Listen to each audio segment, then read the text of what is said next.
दडलेल्या होत्या आणि त्या व्यक्त झालेल्या आहेत, अनेकांकडून व्यक्त झाले आहेत।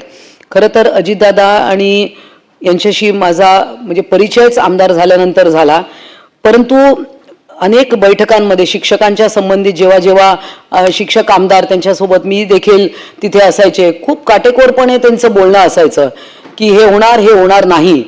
आणि इतके स्पष्ट वक्ते की मी खरंच त्यावेळेला म्हटले की एवढे स्पष्ट वक्ते राजकारणी असू शकतात आणि इतकं बेधडकपणे बोलायचे किंवा सांगायचे की हे होणार तर होणार, नाही होणार तर नाही होणार। एका वेळी माझा गेल्या टर्म मधला निधी लॅप्स झाला होता, म्हणजे प्रशासकीय विलंब झाला होता। त्यांना मी भेटले या संबंधी, तर ते म्हणाले नाही होणार, तुम्ही हा विषय आता काही परस्यू करू नका। म्हणजे इतके स्पष्ट बोलणारे लोक हल्ली सापडत नाही, कारण लोक डिप्लोमॅटिकली बोलतात, परंतु एक आठवण जी सगळ्यांनाच आहे की प्रत्येक आमदाराला ते वाढदिवसाला फोन करायचे। या माझा वाढदिवस 10 फेब्रुवारीला झाला आणि त्यांच्या ऑफिसमधनं फोन मला 25 जानेवारीला आला। 25 जानेवारीला नेहमीप्रमाणे फोन आला, 10-15 दिवस अगोदरच फोन असायचा की वाढदिवस कन्फर्म करायचे, हा मोबाईल नंबर तुमच्याच हातात असतो ना की पीएच्या हातात असतो।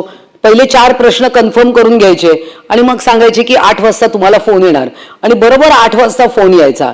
म्हणजे हे कोण असं करतं? म्हणजे हे खरंच इतकं लक्षात राहण्यासारखं आहे की आम्ही कोणीच असं विसरू शकत नाही।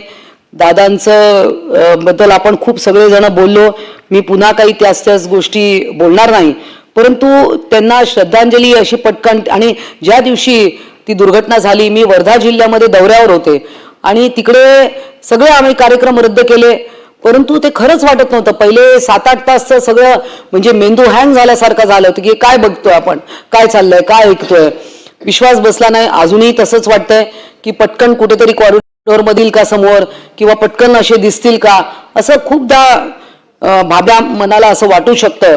त्याचबरोबर इतरही जे सदस्य स्वरूप सिंग नाईक असतील, अशोकरावजी मोडक असतील, गंगाधर पटणे असतील आणि नीलाताई देसाई यांच्याशी पण माझा फार घनिष्ठ संबंध नसला तरी शिवसेनेत आल्यावर बरेचदा एकत्र मंच शेअर केला निवडणुकीच्या वेळा किंवा फोनवर।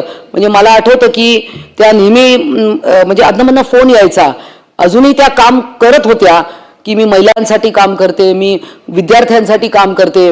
बरेचदा त्यांचं बोलणं असायचं, मग तू हे करू शकशील का, ते करू शकशील का, आपण भेटूया का, परंतु काही वेळा असं होतं की आपण वेळेअभावी भेटू शकत नाही आणि मग एखादी व्यक्ती गेल्यानंतर आपल्याला ती खंत राहून जाते आयुष्यभरासाठी की अरे आपण भेटायला पाहिजे होतं। तशीच खंत आज माझ्या मनामध्ये राहिली आहे। या सगळ्यांना श्रद्धांजली देताना खूप मन भरून येत आहे। एवढंच मी बोलते, धन्यवाद। सचिन आहे।